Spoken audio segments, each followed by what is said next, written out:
Good morning વિદ્યાર્થીઓ. Computer વિષય ધોરણ 12 ચેપ્ટર નંબર 4. વિદ્યાર્થીઓ, ચેપ્ટર નંબર 4 માં આપણે ઈ કોમર્સ વિશે માહિતી મેળવી રહ્યા છે. ઈ કોમર્સ એટલે ઇલેક્ટ્રોનિક કોમર્સ.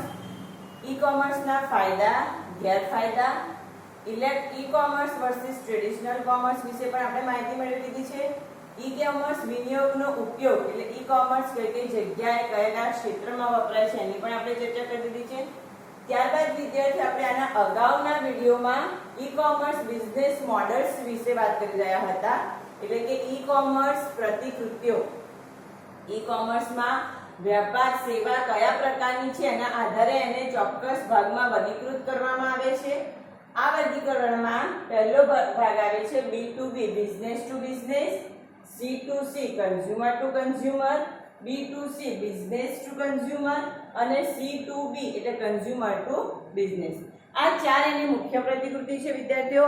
એમાં આપણે ત્રણ પ્રતિકૃતિ વિશે માહિતી મેળવી ગયા છે, જે છે B2B એટલે કે business to business. Business to business પ્રકારના રિલેશનશિપમાં વિદ્યાર્થીઓ જેને આપણે વ્યવસાયથી વ્યવસાય કહીએ છીએ, બરાબર. આ પ્રતિકૃતિમાં સપ્લાયર, વિતરક અને એજન્ટ ત્રણેયનો સમાવેશ થાય છે. B2B એટલે બિઝનેસ ટુ બિઝનેસ, વ્યવસાયથી વ્યવસાય, જેમાં સપ્લાયર, એજન્ટ એટલે કે મધ્યસ્થી અને જે આપણે આપે છે ગ્રાહક, બરાબર. સપ્લાયર, એજન્ટ, મધ્યસ્થી બધાનો સમાવેશ થાય છે. અને આ બધા વચ્ચે ચોક્કસ પ્રકારના રિલેશન્સ એટલે કે ઈ રિલેશનશિપ હોય છે કે જે ધંધામાં થતા નફાને ભાગીદાર હોય છે. આ પ્રકારના બિઝનેસમાં એટલે કે વ્યવસાયથી વ્યવસાય B2B પ્રકારના બિઝનેસમાં ગ્રાહક, વિતરક અને જથ્થો ક્યાં સાચવવો, ક્યાં સપ્લાય કરવો એટલે માલ પહોંચાડવો, કેટલા સમયમાં પહોંચાડવો, આ બધી બાબતો ખૂબ જ અગત્યની છે. આ પ્રકારના બિઝનેસમાં ઓનલાઈન સેવાઓ આપવામાં આવે છે, એનું ઉદાહરણ છે commodity.com અને tradeindia.com, બરાબર છે. ત્યારબાદ વિદ્યાર્થી આપણે જોયું હતું C2C. C2C એટલે consumer to consumer, full form ખાસ યાદ રાખજો. C2C એટલે કન્ઝ્યુમર ટુ કન્ઝ્યુમર. આ પ્રકારની પ્રતિકૃતિમાં આ પ્રકારના બિઝનેસમાં ગ્રાહકથી ગ્રાહક થતો વેપાર છે, જેમાં કોઈ મધ્યસ્થી નથી હોતું. કોઈ પણ ધારો કે કોઈ પણ ગ્રાહક પોતાનો માલ વેચવા માંગે તો સામે ખરીદનાર પણ એક ગ્રાહક જ હોય છે, જેમાં કોઈ વ્યવસાયનો હેતુ નથી, પણ પોતાનો માલ સામાન કોઈ અન્ય વ્યક્તિ ખરીદે એવો હેતુ હોય છે. ક્યારેક ખરીદનાર વ્યક્તિ પણ વેચનાર વ્યક્તિ બની શકે છે. ભાવતાલ પોતાની રીતે નક્કી કરી શકે છે. એના ઉદાહરણ છે OLX.com, eBay.com અને Quikr.com. ત્યારબાદ બીજું વિદ્યાર્થી આપણે જોયું હતું B2C. અત્યારે સૌથી વધારે ચાલતો આ બિઝનેસ છે B2C બિઝનેસ ટુ કન્ઝ્યુમર એટલે વ્યવસાયથી ગ્રાહક. એટલે જે તે સંસ્થા ચોક્કસ પ્રકારની પ્રોડક્ટ કેટલોગ તમને આપે છે અને એ પ્રોડક્ટને તમે વિદ્યાર્થીઓ પોતાની પસંદગી પ્રમાણેની સિલેક્શન લો છો. સિલેક્શન એટલે કે સિલેક્ટ કર્યા બાદ એને શોપિંગ કાર્ટમાં ઉમેરો છો. શોપિંગ કાર્ટમાં ઉમેર્યા બાદ એને ઓર્ડરને પ્લેસ કરો છો, બરાબર. ઓર્ડર પ્લેસ કરો એટલે એમાં તમારે કયા સરનામા પર જોઈએ છે એ તમે કન્ફર્મ કરો છો. ત્યારબાદ વિદ્યાર્થીઓ એનું બિલ પે કરો છો. બિલની ચૂકવણી માટે તમને ઘણા બધા વિકલ્પો મળે છે, જેમાં તમે ઈ પેમેન્ટ પણ કરી શકો છો, કેશ ઓન ડિલિવરી ઓપ્શન પણ કરી શકો છો, ક્રેડિટ ડેબિટ કાર્ડથી પણ તમે એનું પેમેન્ટ કરી શકો છો. તો આ પ્રકારના બિઝનેસના ઉદાહરણ છે Amazon.com, Flipkart.com. જેટલી પણ ઓનલાઈન શોપિંગની પ્રોડક્ટ છે બધી B2C પ્રકારની કહેવાશે, બરાબર. એમાં ગ્રોસરીનું પણ આવી જાય છે, રિલાયન્સ માર્ટ પણ એમાં આવી જાય છે, ડીમાર્ટ પણ એમાં આવી જાય છે. તો જે પણ B2C પ્રકારના બિઝનેસ છે લગભગ બધા જ બિઝનેસ અત્યારે આ પ્રકારના થઈ ગયા છે. હવે વિદ્યાર્થીઓ ચોથો જે મુદ્દો છે, ચોથી પ્રતિકૃતિ, ચોથો જે વિભાગ છે એ છે C2B, જે આપણે ભણવાનું બાકી છે. તો આજના વિડીયોમાં આપણે C2B ની શરૂઆત કરીએ છીએ. C2B એટલે કન્ઝ્યુમર ટુ બિઝનેસ. C2B એટલે consumer to business. Full form ફરીથી યાદ રાખજો. તમને કસ્ટમર ટુ બિઝનેસ પણ આપેલું હોય, પણ આપણે કન્ઝ્યુમર ટુ બિઝનેસ યાદ રાખવાનું. આમ તો કસ્ટમર અને કન્ઝ્યુમર એક જ કહેવાશે, પણ અહીંયા આપણે કન્ઝ્યુમર ટુ બિઝનેસ યાદ રાખીએ છીએ. હવે આ પ્રકારના બિઝનેસમાં જ્યારે ગ્રાહક દ્વારા ઉત્પાદન કે સેવાની કિંમત નક્કી કરવામાં આવે ત્યારે એટલે ગ્રાહક જે કન્ઝ્યુમર છે એ ઉત્પાદન ની સેવા અને એનો કિંમત નક્કી કરે છે. એટલે કોઈ પણ સંસ્થા કોઈ પણ વસ્તુ મૂકી દે કે ભાઈ આ વસ્તુ એનો ભાવતાલ શું છે, તો ગ્રાહક એનો ભાવતાલ આપે છે, બરાબર. ત્યારે આ પ્રકારનો બિઝનેસ બને છે જેમાં કહેવામાં આવે કન્ઝ્યુમર ટુ બિઝનેસ, જેમાં અવળી હરાજીને સમાવવામાં આવે છે. અવળી હરાજી એટલે વિદ્યાર્થીઓ, જે વ્યક્તિ વેચનાર છે એ ખાલી પ્રોડક્ટ કે સેવા બતાવે છે પણ ખરીદનાર વ્યક્તિ એને ભાવતાલ દર્શાવે છે, બરાબર છે. એટલા માટે તેને શું કહેવામાં આવે છે? અવળી હરાજી. શબ્દ ખાસ યાદ રાખજો એમસીક્યુ માટે. કયા પ્રકારના બિઝનેસમાં અવળી હરાજી અથવા રિવાઇઝ ઓક્શન, બરાબર, અથવા તો રિવાઇઝ ઓક્શન ની પદ્ધતિ અપનાવવામાં આવે છે? તો તેમાં આવશે C2B, કન્ઝ્યુમર ટુ બિઝનેસ. હવે જેમાં સંસ્થાઓ ગ્રાહકને ઉત્પાદન કે સેવા આપવા માટે બોલી લગાવે છે. એટલે સંસ્થા ગ્રાહકની સામે એ ઉત્પાદન એટલે કે પ્રોડક્ટ અને સેવા એટલે જે પણ એને કામ કર્યું છે એ વિશેની માહિતી આપે છે અને બોલી લગાવે છે. માત્ર બોલી ટેમ્પરરી બેઝ ઉપર જ હોય છે. ત્યારબાદ ગ્રાહક ચૂકવણી માટેનો ભાવતાલ નક્કી કરે છે અને સમયનો વ્યય કર્યા વગર એની ચૂકવણી કરે છે. એટલે એટ અ ટાઈમ, તરત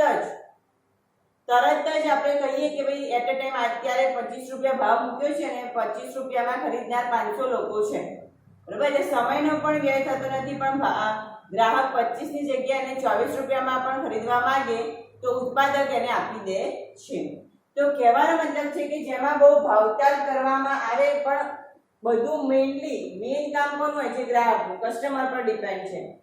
ઉત્પાદક અથવા તો જે પ્રોડક્ટ કરે છે એ વ્યક્તિ એ સંસ્થા બહુ ભાવતાલ કરવામાં અથવા તો ભાવ મૂકવામાં ભાર રાખતી નથી. ભાવતાલ કોણ કરે છે? ગ્રાહક કરે છે. અને સમયનો વ્યય થયા વગર એ બોલી નક્કી કરી દેવામાં આવે છે, જેનાથી ગ્રાહક અને સંસ્થા બંને વચ્ચે લવચિકતા એટલે કે ફ્લેક્સિબિલિટીનો વધારો થાય છે. એટલે કે બંને પોતાના માર્જિનનું ધ્યાન રાખે છે. ધારો કે મેં 25 રૂપિયા ભાવ મૂક્યો છે તો 25 રૂપિયાની બદલે એ 24 રૂપિયામાં વસ્તુ જશે તો પણ મને કોઈ નુકસાન નથી. તો આવા કેસમાં મારું કામ પણ સચવાઈ જાય અને ગ્રાહકનું પણ સચવાઈ જાય છે. તો એવી વિચારધારાથી આ પ્રકારનો બિઝનેસ શરૂ થાય છે. જેમાં તમારે શબ્દ બીજો એક ખાસ એમસીક્યુ યાદ રાખવાનો છે કે કયા પ્રકારના બિઝનેસમાં ફ્લેક્સિબિલિટી દર્શાવવામાં આવે છે? તો એમાં જવાબ આવશે C2B. અથવા એવી રીતે પ્રશ્ન પૂછવામાં આવે કે C2B કેવા પ્રકારનો બિઝનેસ છે? તેમાં હોય ગ્રાહક અને સંસ્થા વચ્ચે ફ્લેક્સિબિલિટી, ગ્રાહક અને ગ્રાહક વચ્ચે ફ્લેક્સિબિલિટી, સંસ્થા અને સંસ્થા વચ્ચે ફ્લેક્સિબિલિટી, અને આપેલ તમામ અથવા આપેલ પૈકી એક પણ નહીં. તો તમારે શું યાદ રાખવાનું છે? ગ્રાહક અને સંસ્થા બંને વચ્ચે ફ્લેક્સિબિલિટી. હવે એના ઉદાહરણ જુઓ. bitstall.com અને zitli.com. હવે વિદ્યાર્થીઓ આ પણ તમારે કોમર્સ બેકગ્રાઉન્ડ માટે વપરાતી બંને વેબસાઇટ છે, બરાબર. જ્યારે આપણે શેર બજારની વાત કરીએ છીએ ત્યારે ચોક્કસ પ્રકારના શેરનો ભાવ ગવર્નમેન્ટ આપે છે અને એમાં ગ્રાહક પોતાની પસંદગી પ્રમાણેનો ભાવ મૂકી અને રિપ્લાય આપે છે. આ પ્રકારનો બિઝનેસ સંપૂર્ણપણે ઓનલાઈન બિઝનેસ ગણવામાં આવે છે, જેમાં ગ્રાહકને પોતાનો ભાવ તાલ મૂકવાની સગવડતા હોય છે. તમને એક તાજેતરનું જ ઉદાહરણ આપું વિદ્યાર્થીઓ, તો હમણાં જ ગુજરાત ગવર્નમેન્ટે માસ્ક અને સેનિટાઈઝરનું એક ટેન્ડર બહાર પાડ્યું હતું, જેને ઈ ટેન્ડર તરીકે ઓળખવામાં આવે છે. આ ટેન્ડરમાં ગવર્નમેન્ટે કોઈ જ ભાવતાલ નહીં, ખાલી કેટલો માલ છે, કેટલો જથ્થો વેપારીએ અથવા ગ્રાહકે ખરીદવાનો છે, માત્ર એટલી જ ઇન્ફોર્મેશન આપી હતી અને ટેન્ડરની છેલ્લી તારીખ કઈ છે એ ભરવા માટેની માહિતી આપી હતી, બરાબર. ટેન્ડર કયું હતું? માસ્ક અને સેનિટાઈઝરનું કેટલો જથ્થો ખરીદવાનો છે એ બાબત હતી. ત્રીજી બાબત એની છેલ્લી તારીખ કઈ હતી, અને ચોથી બાબત કે કઈ વેબસાઇટ પરથી તમે આ કામ કરી શકશો. બસ આ ચાર જ બાબત ગવર્નમેન્ટે દર્શાવી હતી. એના પરથી જે તે વ્યાપારીને આમાં રસ હોય, આ પ્રકારના ટેન્ડરમાં જે વેપારી ઇન્ટરેસ્ટ ધરાવતો હોય એ વેપારીએ આ ફોર્મ ભર્યું અને પોતાની જાતે જ એક માસ્ક પેટે થતો ભાવ અને જથ્થા પેટે થતો ભાવ દર્શાવ્યો. એમાંથી ગ્રાહકને અને સંસ્થાને બંનેને ફાયદો થાય એ રીતનું ટેન્ડર કોઈ એક વ્યક્તિને મળ્યું. બરાબર. હવે જે વ્યક્તિને મળ્યું છે એ વ્યક્તિ આપેલો ભાવ અને સંસ્થાએ આપેલા ભાવમાં બહુ ફેર હશે નહીં. એટલે ગ્રાહકને પણ પરવડે અને સંસ્થાને પણ પરવડે, બંને રીતે ફ્લેક્સિબિલિટી હોય એ પ્રમાણે આ કામ થયું કહેવાય. તો આ પ્રકારના બિઝનેસને આપણે શું કહે છે? C2B. એનું ઉદાહરણ છે jetly.in અને bidstall.com. bidstall સૌથી વધારે શેર બજારમાં વપરાતો શબ્દ છે bids. કદાચ તમે સાંભળ્યું હશે bids, BIDS, bids. બરાબર. bids એટલે ભાવતાલ. ચોક્કસ પોઈન્ટ ઉપર શેર બજારમાં 1 પૈસાની પણ વેલ્યુ છે, ખાસ ધ્યાન રાખજો. જે ગવર્નમેન્ટના ટેન્ડર આવે છે એમાં 1 પૈસા અથવા 95 પૈસાનો પણ ભાવ ફેર હોય તો ટેન્ડર બીજા કોઈ વ્યક્તિને મળી જાય. કહેવાનો મતલબ છે કે માઇનોર ચેન્જીસ હોય તેમ છતાં આપણે આ ભાગમાંથી બિઝનેસ ગુમાવી શકીએ છીએ. તો આવા પ્રકારના જે બિઝનેસ થાય છે જે ગ્રાહક માટે છે, ગ્રાહક પોતાનો ભાવતાલ આપી શકે છે અને સમયનો વ્યય કર્યા વગર તરત જ આ ટેન્ડર અથવા તો આ પ્રકારના બિઝનેસ ની શરૂઆત થઈ જાય છે. તો આ પ્રકારનો બિઝનેસ C2B તરીકે ઓળખાય છે. ખ્યાલ આવશે વિદ્યાર્થીઓ? જ્યારે આપણે રિવિઝન કરીશું આ ચેપ્ટરનું ત્યારે ફરીથી હું તમને આ બધાના ડિફરન્સ બતાવીશ. મેઇન કયા ટોપિક તમારે યાદ રાખવાના છે એ પણ હું તમને સમજાવીશ. અત્યારે હાલ તમારે એટલું યાદ રાખવાનું છે કે ઈ-કોમર્સ બિઝનેસ મોડલમાં કેટલી પ્રતિકૃતિ છે? તો કે 4. B2B, C2C, B2C અને C2B એના પૂરા નામ. હવે બિઝનેસ ટુ બિઝનેસ એટલે શું? વ્યવસાયથી વ્યવસાય. કે ભાવ આપ્યો અને ખરીદી લીધો. એક વ્યક્તિએ એક સંસ્થાએ ભાવ મૂક્યો અને બીજી સંસ્થાએ ભાવ ખરીદી લીધો. ઉદાહરણ તરીકે જો એને સિમ્પલ તમને હું ઉદાહરણ સમજાવું તો વિદ્યાર્થીઓ B2B નું જો commodity.com છે, tradeindia.com છે. બરાબર. તો ધારો કે રિલાયન્સે ભાવ મૂક્યો તો રિલાયન્સે જેવો ભાવ મૂક્યો એવો તરત જ બિરલા કંપનીએ, બિરલા સંસ્થાએ ખરીદી લીધો. બરાબર. એટલે એક સંસ્થા બીજી સંસ્થાને તરત જ ભાવ આપી દે છે, કામ આપી દે છે. બીજું ઉદાહરણ કહું તો કે એક સંસ્થા ખાલી રો મટીરીયલ ભેગું કરે છે, અને બીજી સંસ્થા એના માટેનું કેમિકલ તૈયાર કરે છે. તો રો મટીરીયલ સીધું કેમિકલ કંપનીને મળી ગયું. બરાબર. તો આ શું થયું? Business to business. એટલે એક સંસ્થા બીજી સંસ્થાને જ આપે છે, વચમાં કોઈ ગ્રાહક આવતો નથી. ત્યારબાદ વિદ્યાર્થીઓ છે C2C, જેને અમે કન્ઝ્યુમર ટુ કન્ઝ્યુમર કહીએ છીએ, જેમાં કોઈ વેપારી કે કોઈ સંસ્થા નથી કામ કરતી પણ ગ્રાહક જ કામ કરે છે. OLX.com તમારે એ ઉદાહરણ ખાસ યાદ રાખવાનું, જેના પરથી તમને આખી મોડલ્સ વિશે ખ્યાલ આવી જશે. ત્યારબાદ વિદ્યાર્થીઓ આપણે ભણી ગયા B2C. તો B2C માં બિઝનેસ ટુ કન્ઝ્યુમર, જેમાં સંસ્થા પ્રોડક્ટ પણ આપે છે અને ભાવ પણ નક્કી કરે છે. જો ગ્રાહકને એ ભાવમાં પોસાય તો જ એ ખરીદશે. બરાબર. બાકી તો એ વાત પોસિબલ બનશે જ નહીં. ધારો કે એમેઝોન વાળાએ કોમ્પ્યુટરની બુક આપી છે 150 રૂપિયામાં, તમે કહશો 100 રૂપિયામાં આપો, તો એ પોસિબલ નથી. એટલે ગ્રાહક માત્ર ખરીદનાર જ બને છે. પૈસા ચૂકવણી માટે એનો ઉપયોગ થાય છે, બાકી ભાવતાલ માટે એનો ક્યાંય ઉપયોગ થતો નથી. ત્યારબાદ વિદ્યાર્થીઓ C2B છે, જેમાં સંસ્થા એક વખત તો ભાવ આપી દે છે પણ ગ્રાહક પોતાની રીતે એમાં બાંધછોડ કરાવીને કામ કરે છે. એટલે કે ગ્રાહક પોતાની રીતે ભાવતાલ આપે છે. મેં તમને એક સરસ ઉદાહરણ અત્યારનું તાજેતરનું જે આપી દીધું છે ઈ-ટેન્ડરનું. બરાબર. તો એ કહેવાશે C2B, જે છે ઉદાહરણમાં jetly.in અને bidstall.com. વિદ્યાર્થીઓ આ જે બધા વેબસાઇટના નામ ઉદાહરણ તરીકે તમને આપેલા છે ને એ બધી વેબસાઇટ તમે ગૂગલમાં એક વખત ખોલીને જોજો, એટલે તમને ખ્યાલ આવશે કે શું કહેવા માંગે છે આ વેબસાઇટ. ખાલી તમે વેબસાઇટનું વ્યૂ કરજો, ખોલીને જોશો એટલે તમને ખ્યાલ આવશે કે વેબસાઇટ કેવા પ્રકારની સેવા આપે છે, આ સંસ્થા કેવા પ્રકારની છે. ખ્યાલ આવશે વિદ્યાર્થીઓ? તો હવે ઈ-કોમર્સ બિઝનેસ મોડેલમાં આપણે આગળ જોઈએ. આ જે 4 પ્રતિકૃતિ વિશે આપણે વાત કરી છે એ મુખ્ય 4 પ્રતિકૃતિ છે. આ સિવાય દરેક કન્ટ્રીની ગવર્નમેન્ટ પણ પોતાની ખાસ સેવાઓ આપતી હોય છે. દરેક કન્ટ્રીની ગવર્નમેન્ટની ખુદની એક વેબસાઇટ પણ હોય છે, જે સિવિલિયન માટે એટલે આપણે બધા જે સિટીઝન કહીએ સિવિલિયન માટે એ ખૂબ જ ઉપયોગી બને છે. તો આવી કેટલીક વેબસાઇટ વિશેની હવે આપણે ચર્ચા કરવાની છે. તો આ તમને ખ્યાલ આવી ગયો છે C2B no.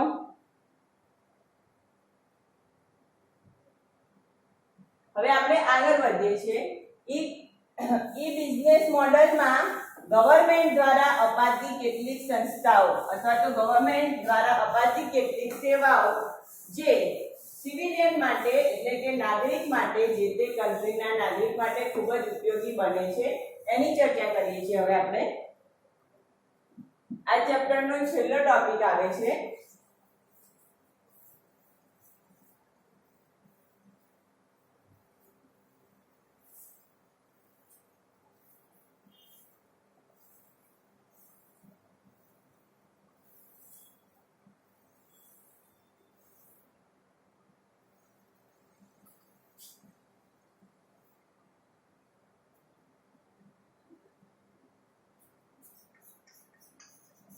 Government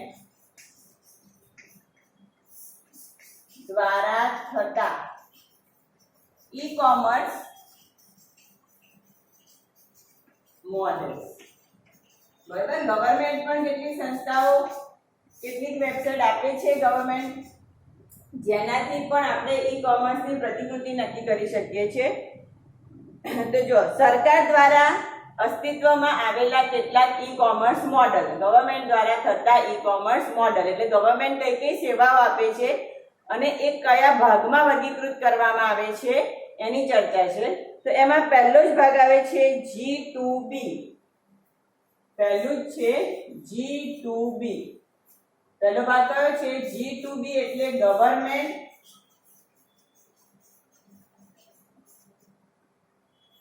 to business. પહેલો પ્રકાર કયો છે? Government to business, G2B.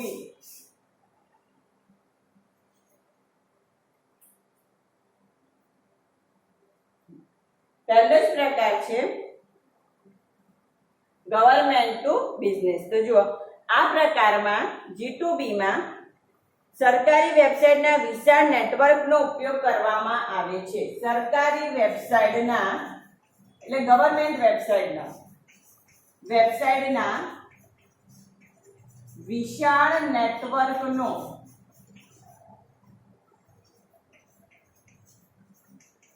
ઉપયોગ કરવામાં આવે છે અથવા તો ઉપયોગ થાય છે.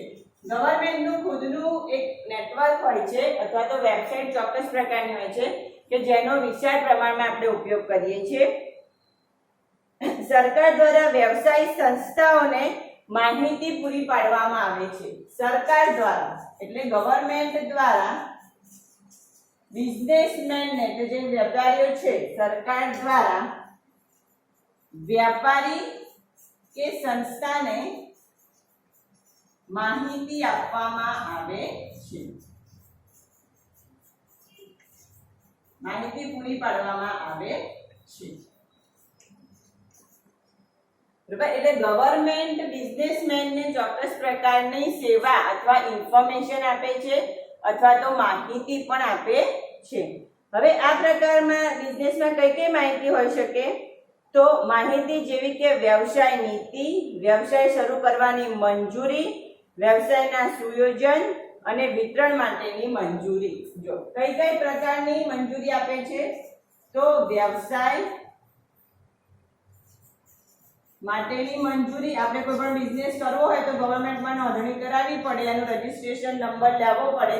બરાબર, તો વ્યવસાય માટેની મંજૂરી, વ્યવસાયની સુયોજના.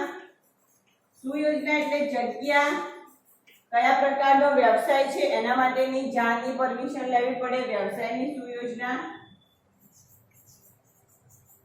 વ્યવસાયના કર એટલે ટેક્સ, કેવા પ્રકારનો તમે વ્યવસાય કરો છો તો એમાં કેવા પ્રકારની વ્યવસાય નીતિ છે, વ્યવસાય નીતિ જાણવી પડે. બરાબર. અને તમે જે વ્યવસાય કરો છો એ વ્યવસાય માટેની માર્કેટિંગની પણ પરમિશન, એટલે કે વ્યવસાય વિતરણની પણ પરમિશન, વ્યવસાય વિતરણ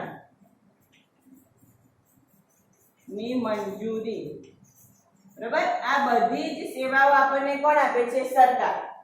ધારો કે તમારે કોઈ પણ પ્રકારનો નવો વ્યવસાય શરૂ કરવો છે તો તમારા વ્યવસાયનું નામ શું છે, એમાં કયા પ્રકારની પ્રોડક્ટ હશે, કયા વ્યક્તિઓને એ ઉપયોગી બનશે, એની તમામ ઇન્ફોર્મેશન, એ કઈ જગ્યાએ તમે તમારી દુકાન કે ગોડાઉન ખોલવા માંગો છો અથવા ફેક્ટરી ખોલવા માંગો છો, એ બધી જ જાણ અને એ બધી જ જગ્યા માટેની પરમિશન, વ્યવસાયની માટેની પરમિશન, મંજૂરી તમારે કોની પાસેથી લેવી પડે છે? સરકાર પાસેથી, ગવર્નમેન્ટ પાસેથી. તો ગવર્નમેન્ટ એ બધા વ્યવસાયના મોડલ્સને અથવા તો સંસ્થાના બધા જ ધારાધોરણો, નિયમો, પ્રોડક્ટ વિશેની અને માર્કેટિંગ વિતરણ વિશેની બધી જ માહિતીની ચર્ચા કરે છે, એટલે કે એનો અભ્યાસ કરે છે અને યોગ્ય લાગે તો એને મંજૂરી આપે છે, એટલે વ્યવસાય માટેની છૂટ આપે છે. તો આ પ્રકારે જે વ્યવસાય થાય છે એને G2B કહેવાય છે. શું કહેવામાં આવે છે? G2B. બરાબર. હવે આ સિવાય વ્યવસાયમાં આવતો મેઇન વસ્તુ છે કર, વ્યાપાર વેરો, જેને આપણે ઇન્કમ ટેક્સ કહીએ છીએ. બરાબર. ઇન્કમ ટેક્સ, ટેક્સ એટલે વેરો, તમારે ભણવામાં આવે છે. બરાબર. તમારો કયા પ્રકારનો બિઝનેસ છે અને તમારા કયા પ્રકારનું ઉત્પાદન છે એ પ્રમાણે એના પર ટેક્સ લાગવામાં આવે છે. તો આ બધું જ કોણ નક્કી કરે છે? સરકાર. કોણ નક્કી કરે છે? સરકાર. તો સરકાર આ બધી જ બાબતો નક્કી કરે છે અને એ પ્રમાણે વેપારીએ કામ કરવું પડે છે. તો આ પ્રકારનો બિઝનેસ શું કહેવાશે? G2B, government to business. લગભગ દરેક પ્રકારના બિઝનેસ શું કહેવામાં આવે છે? G2B. આગળ આપણે જે પ્રતિકૃતિ શીખી ગયા B2B, B2C, એ બધી જ કઈ કહેવાશે? G2B માં. આપણે ગવર્નમેન્ટ પાસેથી મંજૂરી લેવી તો પડે જ, કોઈ પણ નાના મોટા વેપાર માટે. બરાબર. તમે એમ ફૂટપાથ પર તમારી પ્રોડક્ટ લઈને વેચવા બેસી જાવ એ આખી અલગ વસ્તુ છે. બરાબર. પણ તમારે પ્રોપર શોપ ખોલવી હોય, મોટા પાયે ધંધો કરવો હોય તો તમારે ગવર્નમેન્ટની મંજૂરી લેવી જ પડે. તો આ બધી બાબતોનો સમાવેશ કરતી જે પ્રતિકૃતિ આવે છે, ગવર્નમેન્ટની પ્રતિકૃતિ, સરકાર દ્વારા બનતી વેબસાઇટ, એ છે સરકારથી વ્યવસાય. અને એનું સુંદર ઉદાહરણ, એટલે કે એનું બેસ્ટ ઉદાહરણ છે incometaxindia.gov.in. કઈ વેબસાઇટ છે? incometaxindia.gov.in. www.incometax, બરાબર. www તો તમને ખબર જ છે, www.incometaxindia.gov.in. ઇન્કમટેક્સ ઇન્ડિયા એટલે ઇન્ડિયાની સરકાર, ભારતીય સરકાર દ્વારા બનતા, ગવર્નમેન્ટના સરકાર દ્વારા બનતા ટેક્સના નિયમો અને એની કેટેગરી. બરાબર. આ બધું જ કઈ વેબસાઇટ પરથી તમને જોવા મળે છે? incometaxindia.gov.in પરથી. બરાબર. તો આનું બેસ્ટ ઉદાહરણ થશે. હવે આ વેબસાઇટ શું કરે છે? તો આ વેબસાઇટ કરવેરાને લગતા તમામ ફોર્મ, રિટર્ન ઓનલાઈન ભરવાની સુવિધા આપે છે. બરાબર. ટેક્સ ભરવા માટેના ફોર્મ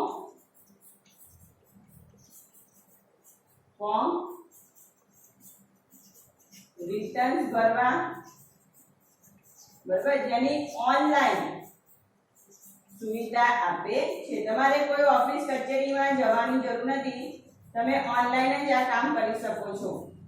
બરાબર. ગવર્નમેન્ટમાં પણ તમે કોઈ ન્યૂઝ ચેનલ કે ટીવી ચેનલ જોતા હશો તો એમાં એડવર્ટાઇઝ બતાવે છે વચ્ચે વચ્ચે કે તમે ઓનલાઈન ટેન્ડર ભરી શકો છો, ઓનલાઈન તમારું રિટર્ન ફાઇલ કરી શકો છો. ખ્યાલ આવશે? તો આ પ્રકારની જે સેવા આપે છે શું કહેવાય છે? G2B. તમારે ખાસ એનું પૂરું નામ યાદ રાખવાનું છે અને એ વેબસાઇટનું નામ યાદ રાખવાનું છે. Income tax, www.incometaxindia.gov.in. ત્યારબાદ વિદ્યાર્થીઓ આવે છે બીજો પ્રકાર, ગવર્નમેન્ટ ટુ સિટીઝન, સરકારથી નાગરિક. આટલો ખ્યાલ આવી ગયો છે. બરાબર. હવે આગળ જોઈએ બીજો પ્રકાર, ગવર્મેન્ટ ટુ સિટીઝન. સિટીઝન એટલે આપણે બધા નાગરિક.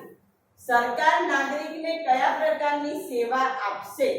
બરાબર. આ જે પહેલો પ્રકાર આપણે જોયો G2B માં, એમાં સરકાર જે વ્યાપાર કરે છે, જે સંસ્થા છે, એને કેવી રીતે મદદરૂપ બનશે એની ચર્ચા છે. હવે બીજો પ્રકાર છે જે કહેવાય છે G2C, એટલે ગવર્મેન્ટ ટુ સિટીઝન. સિટીઝન બરાબર એટલે નાગરિક. આપણે કહે છે ને સિવિલિયન સિટીઝન, બરાબર. તો સરકારથી નાગરિક, જેને આપણે કહીશું G2C. ગુજરાતીમાં આપણે એને શું કહીશું? સરકારથી નાગરિક ને મળતી સેવાઓ. એ શું કે કયા પ્રકારનો બિઝનેસ કહેવાય છે? G2C. હવે જો સરકારથી નાગરિક એટલે G2C ગવર્નન્સ નો એક ભાગ છે. ઈ ગવર્નન્સ નો એક ભાગ છે, ખાસ યાદ રાખજો. ઈ ગવર્નન્સ નો એક ભાગ છે. ઈ ગવર્નન્સ એટલે ઓનલાઈન થતા કામ, ઓનલાઈન થતી સેવાઓનો એ એક મુખ્ય ભાગ છે, જેમાં વ્યવસાય પ્રતિકૃતિ હેતુ સ્વતંત્ર નાગરિકને અસરકારક સેવાઓ પૂરી પાડવામાં આવે છે. અસરકારક સેવાઓ એટલે કલ્યાણકારી કાર્યક્રમો વિશેની નોંધ કરવામાં આવે છે. એટલે આ પ્રકારના બિઝનેસમાં શું થાય છે? આ પ્રકારની પ્રતિકૃતિમાં કે ગવર્નમેન્ટ, સરકાર નાગરિક સામે એના થતા કાર્યક્રમની જાણ આપે છે. તમને ઉદાહરણ કહું તો વાઇબ્રન્ટ ગુજરાત, નવરાત્રી મહોત્સવ, પછી ડિસેમ્બર મહિનામાં પણ આવે છે કોમર્શિયલ મીટ, બરાબર. એ બધા અલગ અલગ પ્રકારના વ્યવસાય. કાઇટ ફેસ્ટિવલ જે આપણે અમદાવાદમાં પણ થાય છે, આખા ગુજરાતમાં પણ થાય છે, બરાબર. તો કહેવાનો મતલબ છે કાઇટ ફેસ્ટિવલ છે, જે વાઇબ્રન્ટ ગુજરાતના બધા પ્રોગ્રામ્સ છે, યોગ ડે થાય છે.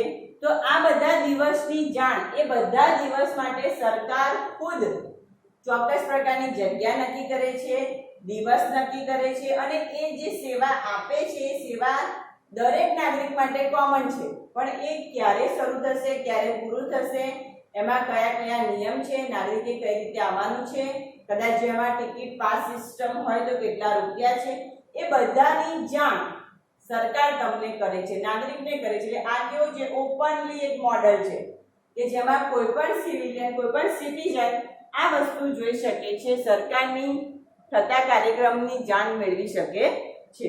તો આવા પ્રકારની પ્રતિકૃતિ શું કહેવાય છે વિદ્યાર્થીઓ? G2C, ગવર્નમેન્ટ ટુ સિટીઝન, બરાબર. આ વ્યવસાય પ્રતિકૃતિમાં નાગરિક એક સ્વતંત્ર રીતે મળતી સેવાઓ જોઈ શકે છે, એટલે કે સરકાર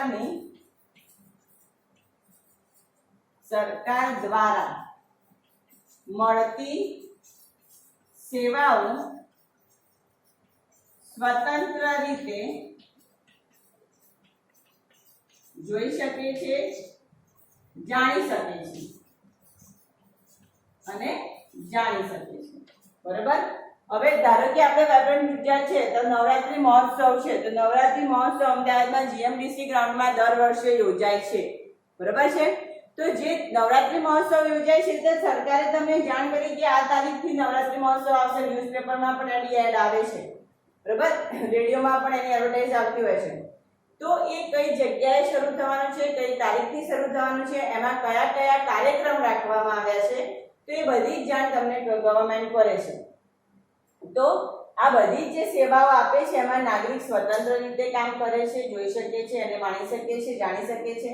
તો એવું જે પ્રતિકૃતિ છે કહેવાય છે G2C, ગવર્નમેન્ટ ટુ સિટીઝન, બરાબર. હવે જો આ સિવાય ચોક્કસ પ્રકારના અરજીપત્રક, ઉદ્દેશની પૂર્તિ પણ ના ફોર્મ પણ હોય છે. હવે એનું ઉદાહરણ છે, બેસ્ટ ઉદાહરણ છે Gujarat state wild area network નામનું પોતાનું એક નેટવર્ક ગવર્નમેન્ટે બનાવ્યું છે. ગુજરાત સ્ટેટ, આ ફૂલ ફોર્મ ખાસ યાદ રાખજો, ગુજરાત સ્ટેટ જીસ્વાન, એને આપણે શોર્ટમાં શું કહીએ છીએ? જીસ્વાન, Gujarat state wide area network. Gujarat state wide area network. જીસ્વાનનું ફૂલ ફોર્મ ખાસ યાદ રાખજો. દર વખતે બોર્ડ MCQ માં આ પ્રશ્ન પૂછાય છે વિદ્યાર્થીઓ. બરાબર. હવે એનું એ વેબસાઇટ આપણી પ્રતિકૃતિમાં આપણે જોઈએ www.jiswan.gov.in www.jiswan.gov.in. બરાબર. એ વેબસાઇટનું નામ છે www.jiswan.gov.in. હવે આ વેબસાઇટ તમે ખાસ ખોલજો. બધાને રિક્વેસ્ટ છે કે તમે બીજી કોઈ વેબસાઇટ જુઓ કે ના જુઓ, એક સમય YouTube પર કોઈ વિડિયો ના જોતા, પણ આ જીસ્વાનની વેબસાઇટ ખોલીને જોજો. તો ગુજરાત ગવર્મેન્ટે બહુ સરસ આ વેબસાઇટ બનાવી છે વિદ્યાર્થીઓ. એમાં સમગ્ર ગુજરાતના દરેક દેશ એટલે કે દરેક પ્રદેશની માહિતી છે, દરેક સિટીની માહિતી છે, એના પોપ્યુલેશનની માહિતી, ગુજરાત ગવર્મેન્ટ દ્વારા થતા નવા નવા પ્રોજેક્ટની માહિતી, બધા જ પ્રકારની માહિતી આ વેબસાઇટમાં તમને જોવા મળશે. અને જો એમાં કેટલાક પ્રકારના ઓપન ક્વેશ્ચન્સ ફોર્મ પણ હોય છે કે તમારે હજુ માહિતી કોઈ ચોક્કસ એરિયાની આપવી હોય તો તમે એ ફોર્મ ભરો અને માહિતી આપી શકો છો. એટલે નાગરિકને ખૂબ જ ઓપનલી ગવર્મેન્ટની સ્કીમ વિશેની ખ્યાલ આવે એ પ્રકારનો આ બિઝનેસ છે. અને ત્રીજો આમાં છેલ્લો એક મુદ્દો આવે છે વિદ્યાર્થીઓ. ત્રીજો પ્રકાર હતો, પહેલો આપણે જોયો G2B ગવર્મેન્ટ ટુ બિઝનેસ, બીજો પ્રકાર આપણે જોયો G2C ગવર્મેન્ટ ટુ સિટીઝન, અને ત્રીજો પ્રકાર છે G2G જેને કહેવાય છે ગવર્મેન્ટ ટુ ગવર્મેન્ટ. હવે જો આનું નામ જ તમે જોઈ લો, government to government. Government to government એટલે સરકારથી સરકાર, સરકારથી સરકાર. એટલે એક સરકારી સંસ્થા કે એજન્સી અન્ય સરકારી સંસ્થા કે એજન્સીને માહિતી આપે છે. બરાબર. એક સરકારી સંસ્થા અથવા તો એજન્સી અન્ય સરકારી, જો ખાસ યાદ રાખજો, સરકારી સંસ્થા કે એજન્સીને માહિતી આપે છે. હવે આ ગવર્મેન્ટ વચ્ચે જ થતું કામ છે. બરાબર. ગવર્મેન્ટ ટુ ગવર્મેન્ટ એટલે ગવર્મેન્ટ વચ્ચે જ થતું કામ છે. એક સરકારી સંસ્થા અન્ય સરકારી સંસ્થાને જે માહિતી આપે છે, બરાબર, એ શું કહેવામાં આવશે? G2G. આ પ્રકારમાં વાણિજ્ય રહિત એટલે નોન કોમર્શિયલ સંદેશા વ્યવહાર હોય છે, જેમાં ધારો કે આઈટી ના ખર્ચા એટલે રિટર્ન જે ભરે છે, રિટર્નના ખર્ચા કેટલા ટકા ઘટાડવા, કેટલા ટકા વધારવા, અથવા તો ગવર્મેન્ટની જે નવી પોલિસી છે એમાં શું નિયમો રાખવા, ધારાધોરણો રાખવા. એટલે કે જે ગવર્મેન્ટની સંસ્થાઓ છે એમની વચ્ચે થતો વેપાર અથવા સંદેશા વ્યવહાર શું કહેવામાં આવશે? G2G. ખ્યાલ આવશે વિદ્યાર્થીઓ? બરાબર. એમાં કાર્યાલયોની સુયોજના, હવે એનું ઉદાહરણ તમને સમજાવી દઉં. કાર્યાલયની યોજના,